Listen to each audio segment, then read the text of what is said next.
Jammu Kashmir joint عوامی action committee کے 38 نکاتی charter of demand میں سے جو تعلیمی بورڈ سے ریلیٹڈ معاملہ تھا، جو کہ کوہالہ ایگریمنٹ میں جس مطالبے کو منظور کیا گیا، اسے لے کے میرپور کے کچھ شہریوں کو تحفظات درپیش ہیں۔ تو اس ویڈیو پیغام کو جاری کرنے کا مقصد تعلیمی بورڈ سے ریلیٹڈ معاملات سے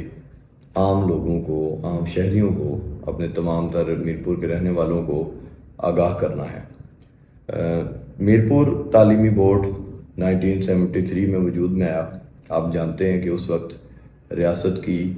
جو آبادی تھی، اس ریاست کے اندر رہنے والے لوگوں کی، وہ کتنی تھی، اور آج 2025 میں آبادی کتنی بڑھ چکی ہے۔ تو اسی طرح جس طرح پہلے پوری ریاست کے اندر صرف ایک یونیورسٹی تھی، AJK یونیورسٹی،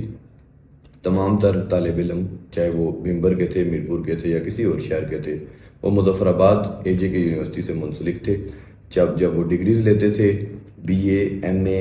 تو وہ ان کو اس یونیورسٹی کی ڈگری ملتی تھی۔ وقت گزرنے کے ساتھ ساتھ ریاست کے اندر پونچھ یونیورسٹی بھی بنی اور مست یونیورسٹی بھی بنی میرپور میں۔ اب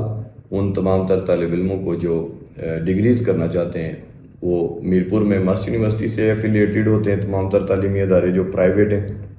اور ان کو ڈگری ملتی ہے مست یونیورسٹی کی۔ اسی طریقے سے پونچھ یونیورسٹی ہے، جو راولہ کوٹ کے، جو پونچھ کے ہمارے بھائی ہیں، وہ ایفیلیٹ ہو چکے ہیں، ان کو جو ڈگریز ملتی ہیں وہ پونچھ یونیورسٹی کی ملتی ہیں۔ اور جو مظفر آباد یونیورسٹی ہے، وہ جو مظفر آباد یونیورسٹی کے جو تعلیمی ادارے ہیں پرائیویٹ، وہ اس سے منسلک ہیں۔ تو کیا ایک یونیورسٹی جو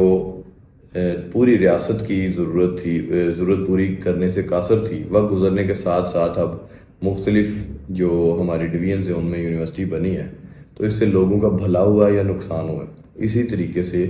اگر اس وقت میرپور میں تعلیمی بورڈ ہے، تو ہمارے جو پونچھ کے بھائی ہیں، ہمارے جو مظفر آباد کے بھائی ہیں، اگر اب پونچھ میں بھی ان کو تعلیمی بورڈ ملے گا اور مظفر آباد میں بھی تعلیمی بورڈ ملے گا، تو اس سے ریاست کا اوورآل بھلا ہوگا، نیا انفراسٹرکچر ڈیولپ ہوگا، لوگوں کو بڑے پیمانے پہ روزگار ملے گا۔ جیسے میرپور تعلیمی بورڈ میں میرپور کے اور بھمبر کے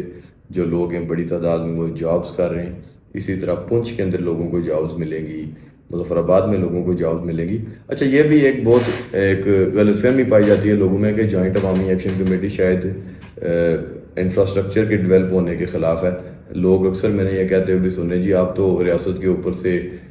بوجھ کم کرنے کی بات کر رہے تھے۔ تو آپ کی جو اس بات پہ میں یہ ضرور کہنا چاہوں گا کہ دیکھیں، ہم ریاست کے اوپر جو حکمرانوں کی ناجائز مرات ہیں، جو عیاشی ہیں، جو